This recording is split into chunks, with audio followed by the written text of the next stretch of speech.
to be able to use it. Mm-hmm. Our voices, when I ask you a question, will be edited out of the tape, so people will not hear me asking you the question. So when you answer me, if you could sort of incorporate the question back into your answer. So if I say to you, who was your grandmother, you could say my grandmother's name was. Mm-hmm. So people know what context. Well, I had 2 grandmothers. Okay. And then from the whole tape, we'll take excerpts for the exhibits, and that will then be on exhibit for people who are non-Indian as well as Indian to see. Mm-hmm. So a lot of what we're trying to do and a lot of what we're asking you is really geared to trying to educate people about Native American people who are still here in Western Michigan. Like I already said to us this morning, not only are we still here, but we're not leaving.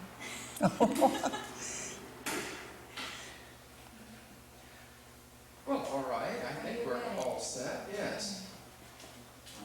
Joy, for the record, again, this is for the archives, we're asking everybody to tell us your name.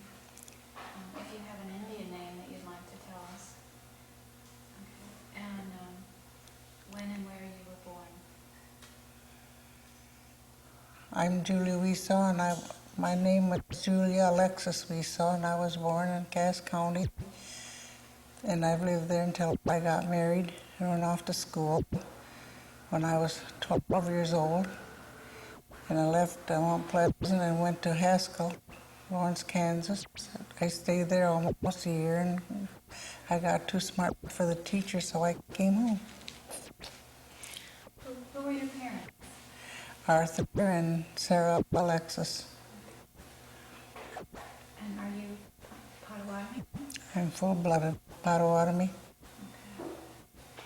Okay. We talked a little bit ago about the language, Potawatomi language.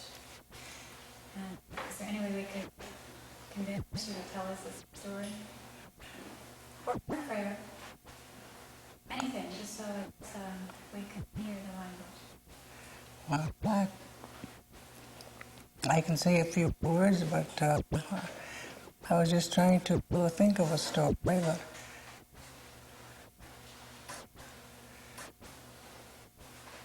I don't always tell stories, not in Potawatomi.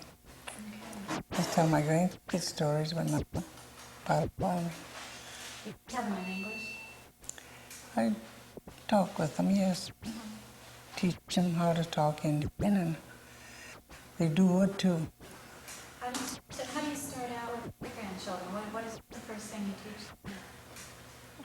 Oh, just like we do the rest of them. We brought them here, and they learn right off like that, and then they beat out some of these older people, and by teaching them. Do you teach them how to count first, or? No, we haven't taught them yet. What are the first words, though, that you teach them? Oh,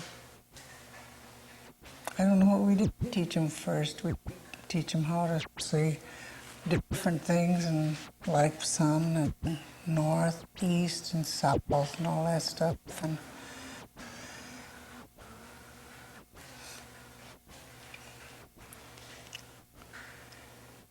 then we teach them different things.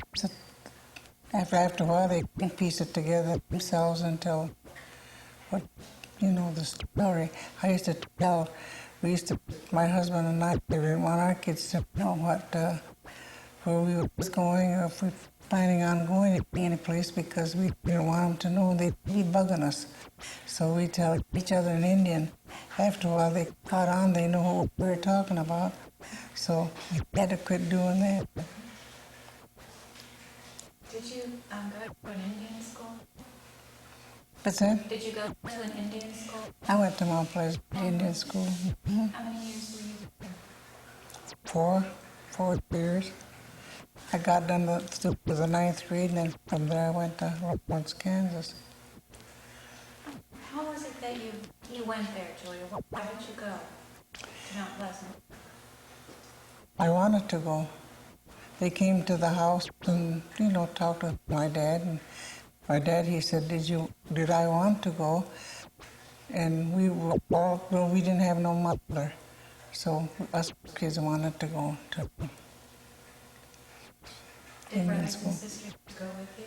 I had just 2 sisters. The younger one, she was sick all the time. She was up there.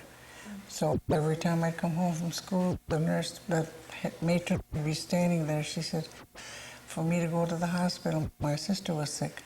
But there was nothing wrong with her because when we came home in the spring, she just lonesome, homesick.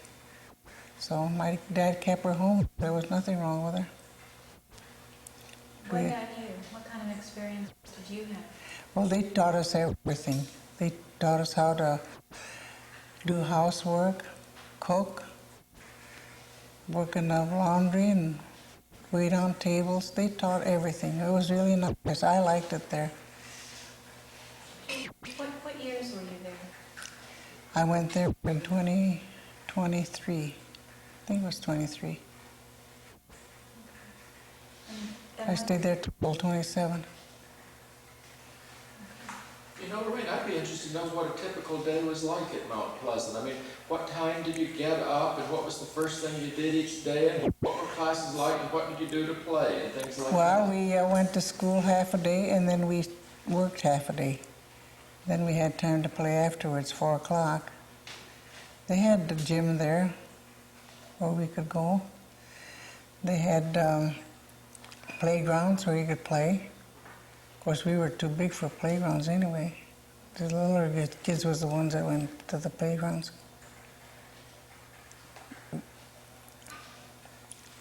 And we got up 6 o'clock in the morning and we had breakfast at 7. And when we got through breakfast, we came to the building and we had to clean our room and straighten it up. And each morning, the matron would come by and she'd check the rooms. If your room wasn't right, well, you get punished. You get a mark, a demerit mark, they call it. So each day we'd run and look and see if our room was in top shape and if our names were up there. A lot of times it wasn't, so that's the way they taught us how to do. So we've heard from other people that it was not a happy experience for them, and someone said that the girls were actually treated perhaps a little easier than the boys, that the Mount Pleasant School might have been a little harder for boys. I don't know what more they wanted. I thought we had everything. A lot of them wouldn't be satisfied anyway. But I was satisfied. I liked it there, so did my sister. She even cried on her way home because she didn't want to leave school, just for summer. Then we had to go back in the fall. But in that one summer, we stayed up there. We didn't want to come home.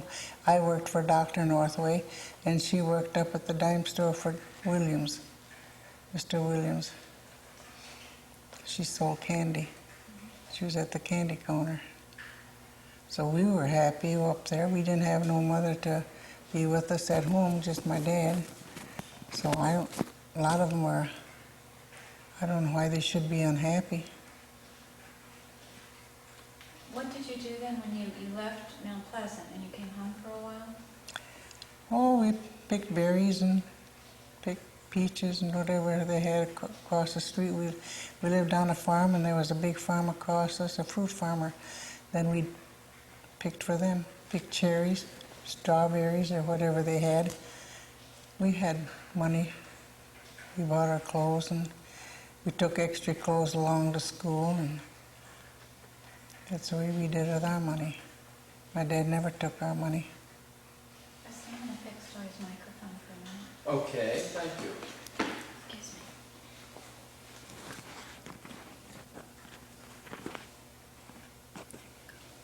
Thanks, Lorraine. You mentioned that you also went to school in Kansas. I didn't stay there very long. Why Kansas? Why Kansas? Well, that was the next Indian school I was to go to. So I signed up for it, and we went in the fall. And I didn't like it there because it was, I don't know, it was different than here. Then they had their playgrounds. They had just one tree in the playground. And then they had dead grass and all that stuff. So one day my friend says to me, let's go home. I said, all right. We packed our bags and came home. Just, how old were you? I wasn't too old, about 17. How did you get from Kansas back home? Was it by train, by boat? We hitchhiked. We took that trolley that's between Kansas University and at the Indian School at Haskell. That trolley was halfway. That was up kind of on a hill, and we was down in the on there, and that was halfway, that trolley. We got on that trolley, and we went as far as that thing would take us. Was your father surprised to see you? I thought he'd be mad, but he wasn't. I was afraid to see him. He was glad to see me. You mentioned when you saw the tobacco that your grandfather grew. Can you tell us about him? Your grandfather? My grandfather, he was a farmer, and he grew tobacco for his own use, and he grew peanuts too. And I always thought those peanuts grew up above, but they grew in the ground like potatoes. So he'd pick them. Well, he'd raise watermelons and all that stuff for us kids. And my grandmother would say, Louis, those kids are out there. They'd break the watermelons and eat the heart and go away and leave that one and go to another one. And my grandfather comes and says to her, that's what I raised them for. He didn't even care.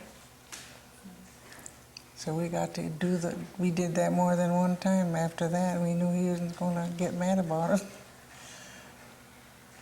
What about, we've heard we've heard several stories about a berry picking season in this area, huckleberries were... Oh, yeah, they used to, well, that's after I got married.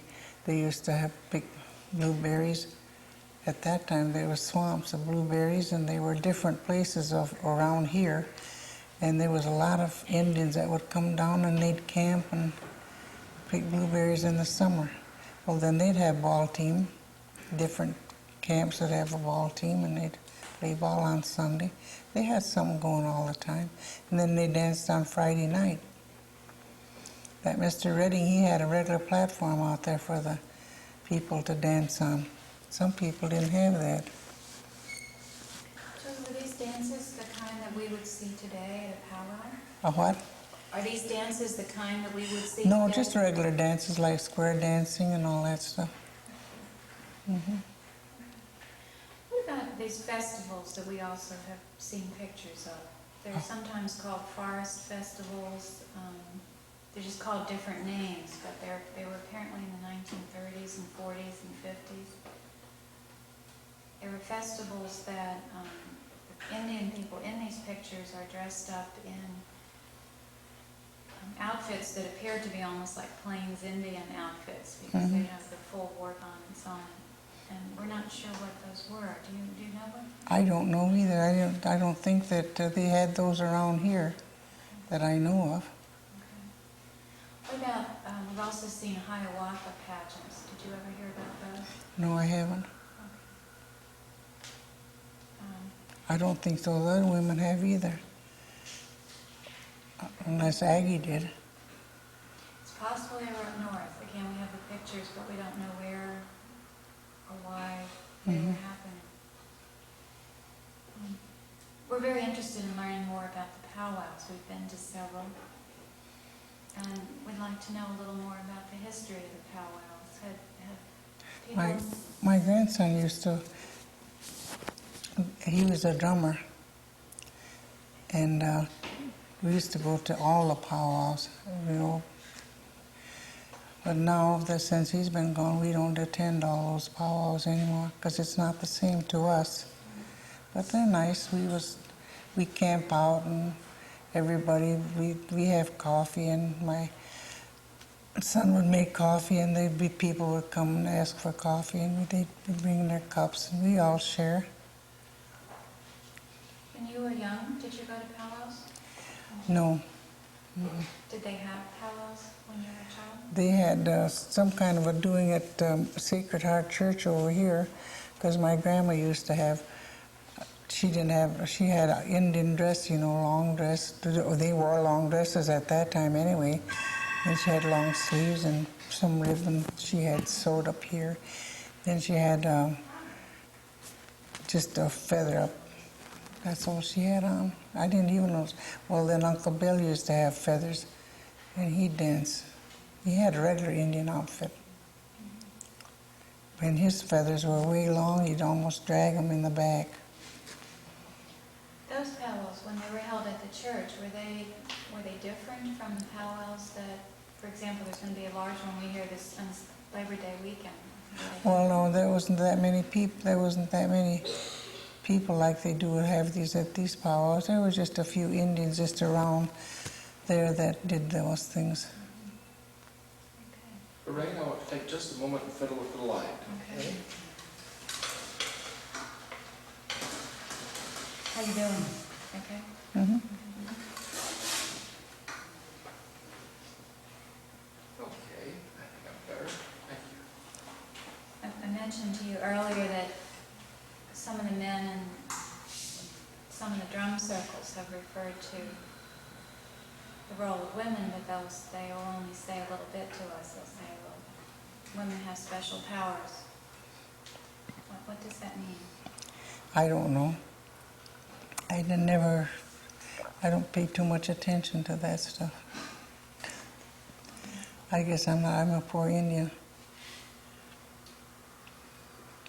Do you feel that Indian women growing up today, do they have an easier time than women did several years ago? Or maybe Oh, I think so. How so? Well, because they got everything now, like years ago, and I was growing up, and my grandma used to have one of them old washers, you know, you go back and forth like that. But she did washing for the resorters around. That's where she earned her extra money. Some of the people that we've talked to who are in their 50s, 60s, and older talked about being discriminated against when they were children and when they were growing up. And many of them say that they did not like to even admit that they were Indian. And then we talk to many younger people, and all we hear is, I'm proud. Oh, that's just in some of these people. Now, we grew up with white kids, our neighbors. They were Irish. Their mother was, she went to Chicago and had this last baby, and then she got a milk leak. She had to go back over there, so she left her kids with my folks, 3 girls. They grew up with us. They ate just like we did. They ate Indian bread and all that stuff. And she teases me now and then when because she calls me her half-sister. She says, who got the last piece of Indian bread from the table? And she knew it was her. She just teased me. It sounds like it was pretty good. There was compatibility. Mm-hmm. Well, and they helped one another, you know. They were just nice people. All the Indians helped one another, and the Irishmen helped. Like the farmers, they'd need help. Well, all these would go over there and help that farmer, and then when this farmer needed help, they'd come and help him. And then they'd have extra help. Indians would all help. Julia, is it okay to ask you about your role as an elder? A what? Your role as an elder? Are you an elder? Are you considered an elder? Yes, I should be. I'm 82 years old. I'll be 83 in September. Congratulations. Mm-hmm. What does that mean to be an elder? I don't know what it means, but anyway, they always treat you right, you know, treat you different, they elder. And when we have a feast or anything, why it's always an elders that eat first. Are you going to the powwow on weekend after next? Yes. Do you dance? No. Mm-mm. I couldn't go halfway around. My back don't let me do that. What about your basket making? How long have you been making baskets? Oh, about ever since I was 12 years old, maybe before. I used to steal a splints from my grandmother. Well, she lived with us. Grandma Gusty, my mother's mother. They used to make baskets under 2 apple trees. And then the resorts would come and watch them make baskets, and they'd sell their baskets to them resorters. They never had any on hand. And so when she'd get the baskets all cut out, we'd steal them splints. We'd go on the other side of the house and we'd make baskets. That's how I learned. Do you have any special designs that you do today? I don't think so. I make cattails and strawberry baskets, and I got just one basket that's a drop leaf handle now. That's about all I got. No, I made three. I made some Indian corn out of splints. I saw pictures.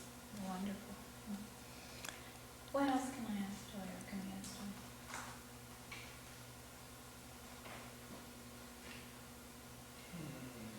Well, certainly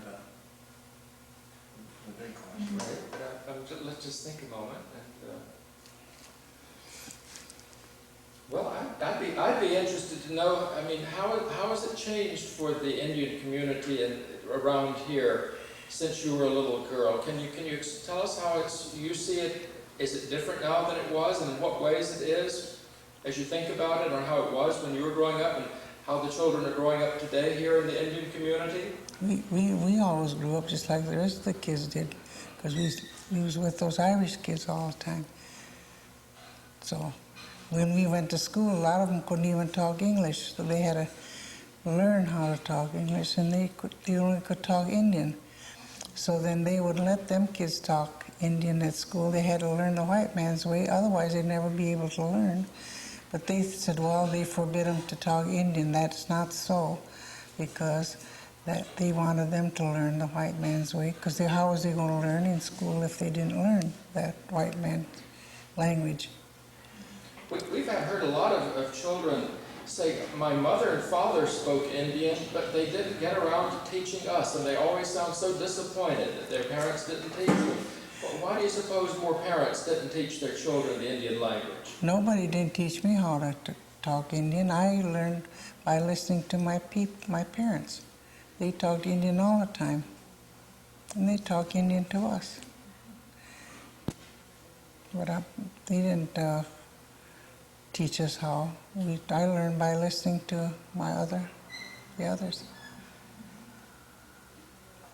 So is there anything that you would just like to sort of share with an audience that will come to this museum? Again, both Anishinaabe people will come, but also non-Indian people will come. And one of the things we hope is that this exhibit will be a way for people to learn about Indian people today. Is there anything you would just like to share that would help people understand Indian people? I don't know. We have pretty good, we lived around here for years, so they know how things are, So we just couldn't, they all share with us. Well, we have one last question for you, and that's something we ask everybody that we talk to.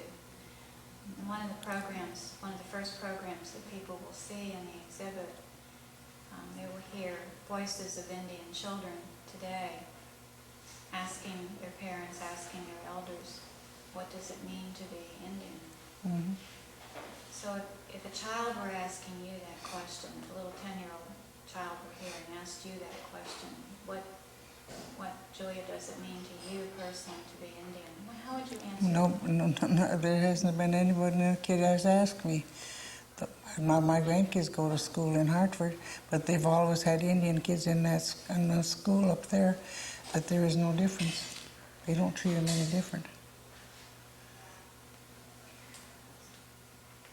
What about a child that perhaps does not have many other Indian children around? How would you answer someone who's just beginning to be aware that they are Indian? Oh, I don't know.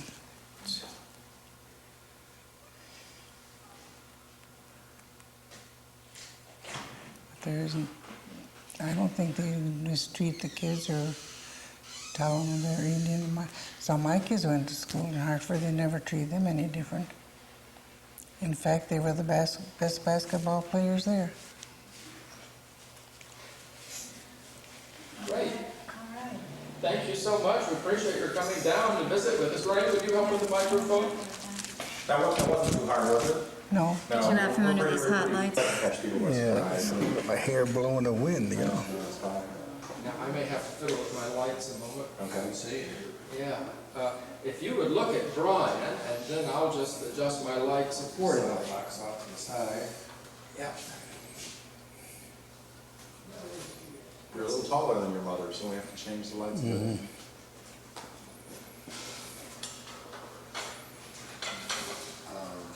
Yep. Cat.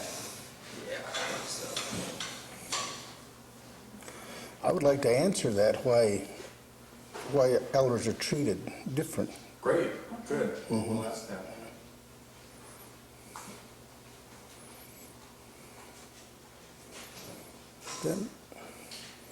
Then about the powwows, it didn't start until around 70. They used to have celebrations, you know, and then they'd... Here, why don't you wait, because we'll have you do it once then. Because if you tell us now, we will make you do it again. I think I'm all set, Brian. Okay, John, if you could start just for the record, if you could tell us your name and if you have an Indian name, if you'd like to share that with us, your parents' names and where and when you were born. My name is Wabansi. You don't know the difference. My name, ready? My name is John Wesaw Jr., full-blooded Potawatomi. My Indian name is Madauchagay. That means magic. And your parents' name? Julia Wesaw and John Wesaw. He's now deceased. And where were you born? I was born down the road here, at the end of the road here, about a mile. My grandfather, Art Alexis, lived there. He had 100 acres there. He had a 100-acre farm. That's where I was born. John, we've been talking to a lot of people over the summer, a lot of Native Americans all through West Michigan, and everyone seems very insistent on the fact that the language is important. It's important for the preservation of the culture. Yeah, we heard that. We've always heard that. Too bad that we don't have the language. I would say going back to 10 years, somebody discussed it with my brother, and it was a great thing. So now we have the language, and we can't get nobody to, where'd all these people that wanted to learn, we can't get them to come here now. I've given bad times, and I said, you learn your culture, you hear that, you should learn your language first. That was what they said. We'll take away their language and their religion, and then we can beat them. That's what they done to us. But whether this was just talk about the young people, you can't get them here now. We have maybe four people that come here all the time that want to learn. Then we go to South Bend, Indiana, and we have sometimes 20 people there, and it's hard to understand. There's more people in this area than there are over there, but we can't get anybody to come here to learn. But everybody wants to learn, and they talk about culture. And I gave a little speech one time to a crowd, and I know they didn't like it, but it's the truth, you know. It's easier to sit around and beat a drum or dance than learn your own language. That should be your first priority, I think. And how did you learn? I learned listening to my mother and my dad. Then words that I can remember. I know I don't say them right because I don't say them. So I say words and my aunt corrects me in a nice way. And I learned from my mother. If I want to learn a word, I'll ask her and she'll tell me. That's the way I learn. I'd say 75% I can. A lot of words that I have never heard. There's a lot of words that have been lost because the older people don't have anybody to talk to, you know. My aunt, they don't get together. Like you don't talk every day, and there's a lot of words that they can't remember, so they'll call one another. What does this word mean? You know, then they'll know. But a lot of words that are lost because they don't talk every day. Well, how come you suppose the young people who like to talk about learning language don't come in and learn the language? I don't know. It's hard to understand why. Maybe it was just talk in the first place. Why you hear that and then they don't want to. Then they'll call and say, "How do you say this?" how do you say that? I said, well, you come to the hall on a Wednesday and you learn how to say those words. But nobody, everybody wants to learn, but nobody wants to. One told me we should mail out all the lessons to everybody. I said, no, if they don't want to come here to the hall. I said, will you pay the postage? And he said, no. I said, well, that takes care of that, you know. But they don't, it's hard to understand. We think it's very important in this exhibit that we provide an opportunity to expose people to as much of the language as we can, in hopes that they will begin to appreciate it, and possibly we can help encourage people to learn the language. Is there anything you can share with us in the language that can get people used to hearing it? Well, I was reading articles last week or week before where they teach Potawatomi at Hannibal Reservation up in Wilson, Michigan, and someplace else up there. They teach it right in the school now. We don't have enough attending any one school, so we couldn't do that. But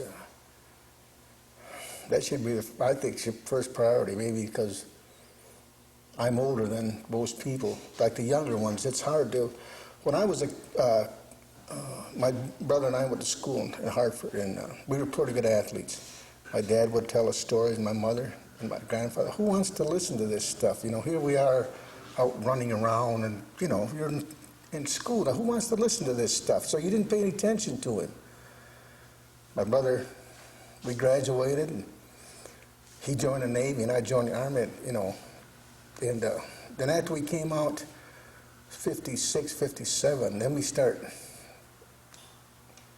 the stories you're telling was true about, well, the way we were treated in this country, you know, and we didn't realize that. And my brother and I said, well, why did we go join this, you know, why did we even was in such a hurry? Because we didn't know, because we wouldn't listen to our elders.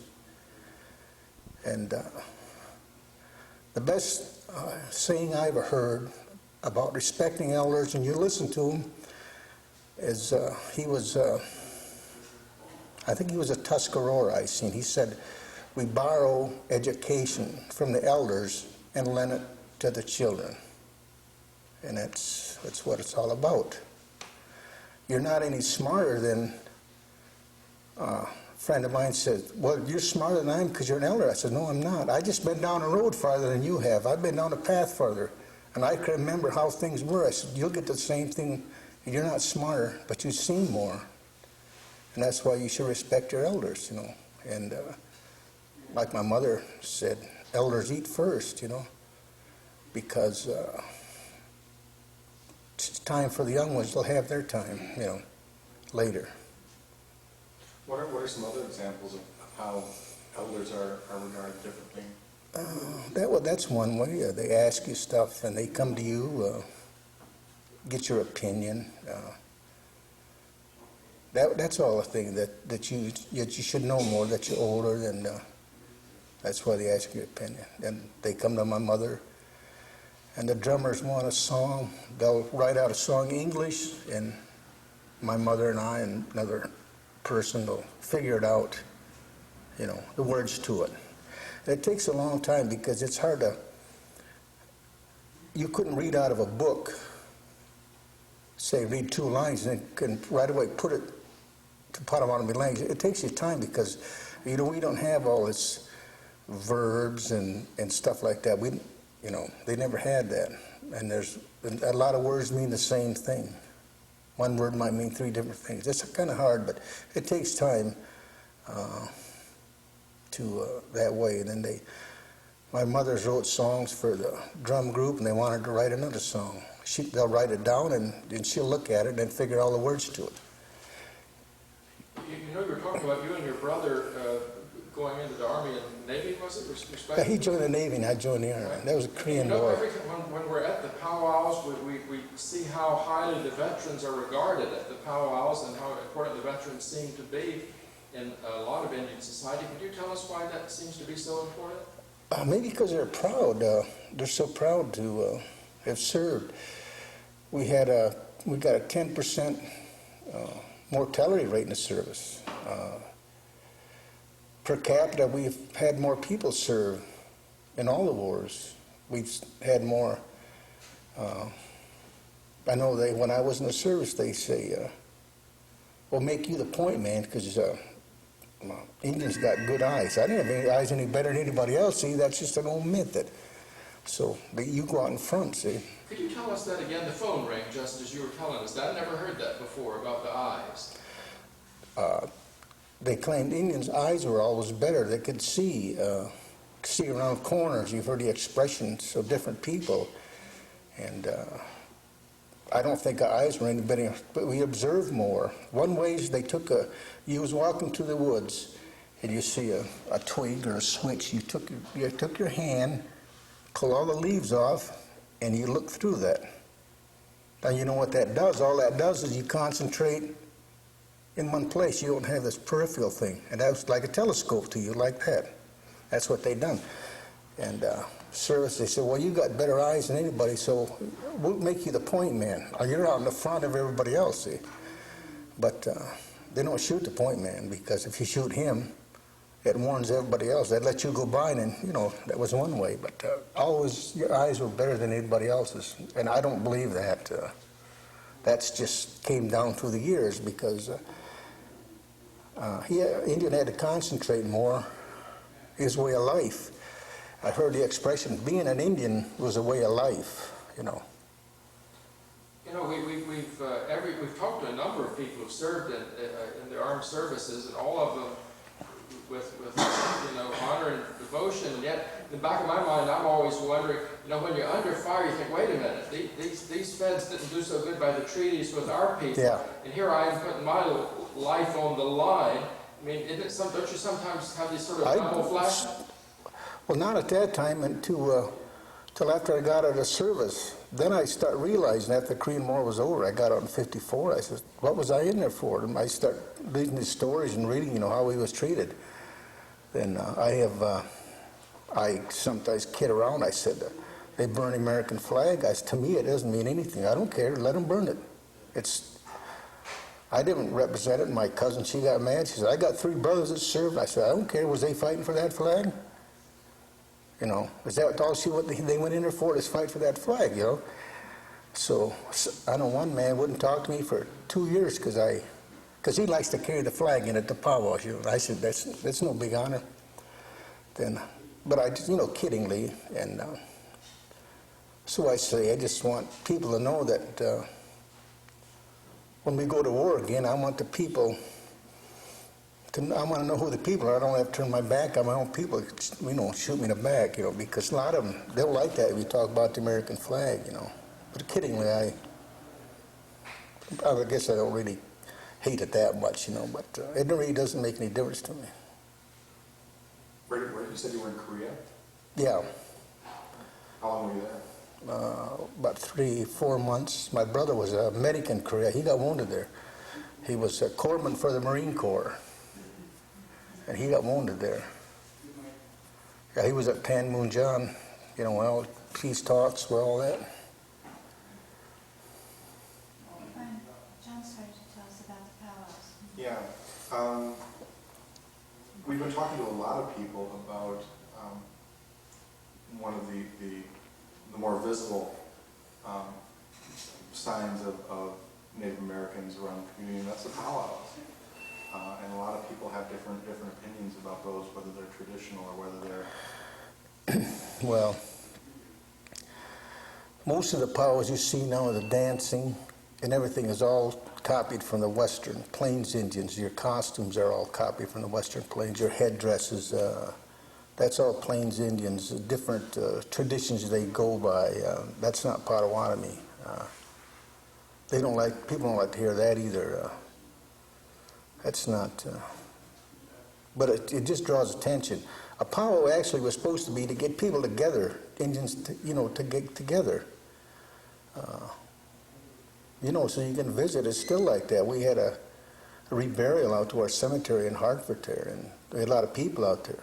And it's just getting together is the good thing about the whole thing. And that's what a powwow was for. I don't actually think it was called a powwow, but that's like universal, over the country. It's a powwow. I don't know.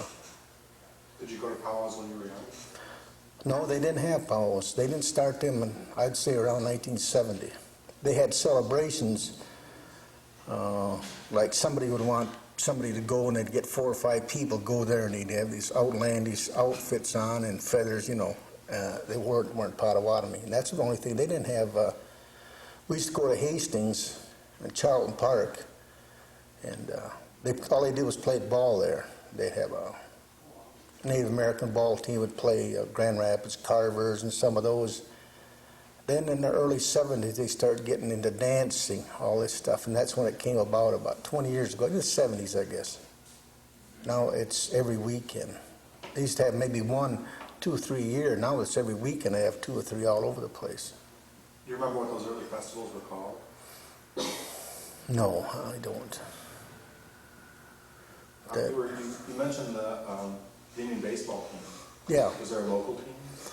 There was one in Bradley, Wayland, that's south of, my brother and I used to go, they would come down and get us. We were still in high school, play ball for them, and they used to pay us, $10, $12 a game, you know. They was all, mostly all one family. He had 7, 8 boys and grandkids, and they all played. And we done pretty good. Sometimes we'd only lose maybe 2 games a year.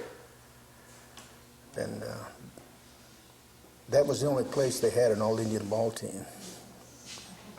Then they'd go play in Charlton Park once a year. I'd have 2-day, it was like a festival. It wasn't, didn't have dancing until they started in the 70s. Then they couldn't put all together up. They had financial troubles there. Then they started having them around here about 20 years ago, and then it's, but there's no Potawatomi word for festival. I don't, maybe other languages, so they don't have, they just call it powwow. And it's powwow all over the United States, wherever you go, it's powwow. What other teams where did the other teams come from that the Indians played? Grand Rapids, he's scheduled Grand Rapids Carvers and Kalamazoo Southern. He's got some good ball clubs, you know. He didn't get no pansies, but it was like an all-star team. He got everybody from all over to go play, so we just do pretty good. Gee, I wonder if there are any photographs did you all run into any of the Indian baseball teams? There's some. Any snapshots left over from those days? No, I don't know who has the ball teams. It was all, used to call them Bradley Indians. You know where Bradley is, don't you? Mm-hmm. They got a Bradley settlement there. They had a ball team there called the Bradley Braves, and it was all Indians. There's a picture of that. I don't know who would have it. One of the Spraggs, I guess, because Henry Sprague was the manager, and they would probably have the picture. I've seen a picture of them, but It's done, there's just anything general he wants to offer, and then go to the Okay. And then I had one more too. What's your address? Well, you know, as we've been talking to a lot of people, John, particularly the younger people, they frequently tell us what they learned from their grandparents, but they don't often say, I learned this and that and the other from my mother. I notice you're all frequently talking about your mom, which is awfully nice to hear, but yeah. do you have any insights as to why we hear young people talking about what they learned from their grandparents rather than what they learned from their parents? I'm talking about people in their mid-20s or mid-30s. I wouldn't know why they would do that. I learned from my mother, maybe because my grandparents were died. You know, I had one. My grandfather lived down here.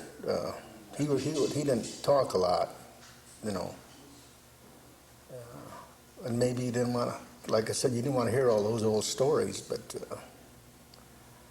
that maybe is just you learn from your grandparents, but you learn from your parents because you were with them all the time, and maybe the grandfathers were older than your parents, so you learn more from them because they had been down the path further than even your own parents.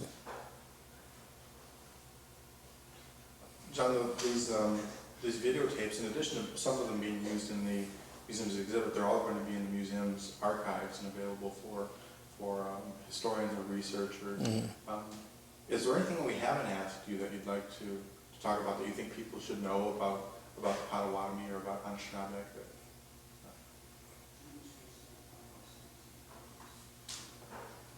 There's probably a lot of things I just can't remember. Sure. Well, once you go ahead and think about that, let me ask this other question. One of the questions that we're asking everyone that we talk to is, what does it mean to you to be Indian? What does it mean to you to be Anishinaabe? And that's going to be used in a part of the exhibit as an introduction, where it will be a situation, something like some small children will come to an elder, and these kids may be coming from the playground, and they'll have their Nikes on and their Levi's, and they come to an elder and say, you know, some of the kids said that we're Indian. What does that mean? What does that mean? Like I said before, it was always said to be an Indian was a way of life, that the way you lived your life, you know, you lived with nature, and you didn't try to improve on it, you didn't hurt anything by overgrowing, or, you know, that was one way that I'm proud of, you know, that, well, they say we were the first conservationists, you know, and that makes you feel good, because, and I hear people say, well, you didn't do this, with the land. I said, no, we didn't do like fertilize, you grew everything. They say, well, I said, we didn't do nothing with the land, but we didn't do nothing to it either. You know, that's the biggest thing. And that's, just being Indian is proud, because I worked in that paper mill in Watervliet there for a long time, and then people come up to you and you'd be sitting there trying to tell you, somebody come up beside you, and then they'd start, well, my grandmother and my somewhere is part Indian, you know, and I said, well, that's good, you know, and if they want to be Indian, well, good, and I'm proud, I guess I should be proud that everybody else wants to be. There were 350 workers, and 340 of them were Indians in there. Maybe I just, I was born, I guess. I was born an Indian, I'm going to die an Indian, you know.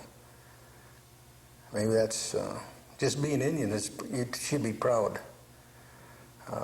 We never had any discrimination. Went to school in Hartford, Dowagiac, Hartford, because they were, when I first started school in Hartford, I thought we were the majority, you know, instead of a minority, because I would say there was 25 children, Native American children in school at one time. Then my brother and I had a big success at going to school there, and nobody's ever done anything at school after we got out of school. It wasn't us. We had, you know, there was other kids, but that's, you know, there was no discrimination against us. And people come up to my mother yet. That was 40 years ago when we played ball, and they'd say, how is the boy doing, or how is this one doing? Then my grandson, they'll say, well, who's your grandpa? Is it Junior or is it Sam? That's my brother, you know. That's makes you feel good, you know. I never thought any other way about not being an Indian, you know. Just I should be proud of what you are. It's I heard a man say it's not what you are, it's who you are. I think everybody should think that way. It's not what you were born, it's what you do, you know, when you're here.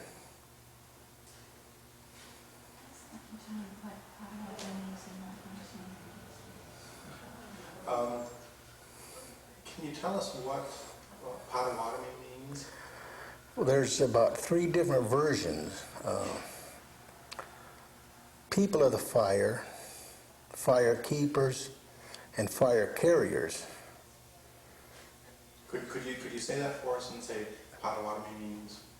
Potawatomi means keepers of the fire, I guess is the most common term. Then fire carriers, they would say they carried fire in a vessel. Have hot coals, you take it to somebody else. And keepers of the fire, you sit and kept the fire. And that's about the three most. And Potawatomi really means true humans, you know, the true people. My dad always used to tell me, we were here first and we're going to be here last. Maybe the way we live, maybe that'll save us. I don't know. How about Anishinaabe? Do you know what that means? And would you say Anishinaabe means? Yeah, Anishinaabe means Indian, just means Indians. You'd say Potawatomi, they say Budewatomi, means fire. You know, Budwe means fire. People of the fire. It's about 3 different versions that they use, but keepers of the fire, I guess, is the most common one. No, thank you. Thank you. That was wonderful. I was Thank you. glad. Thank you. Yeah, glad I could help you. We learned to, you know, I learned to say "wetch" the other day, which I heard was thank you, but Peck said, well, now that's what the trader said to say thank you. I mean, really, it's enough. How do you say thank you in Potawatomi? Wewena. Wewena. Wewena? Wewena. Wewena. Wewena. Does Yeah. it have a literal, is it a different, if you were to translate it, is it a different sort of translation than Miigwech, or? No, Miigwech is Ojibwe. I see. See, and our Learn Dick how to say where. he used to say Miigwech.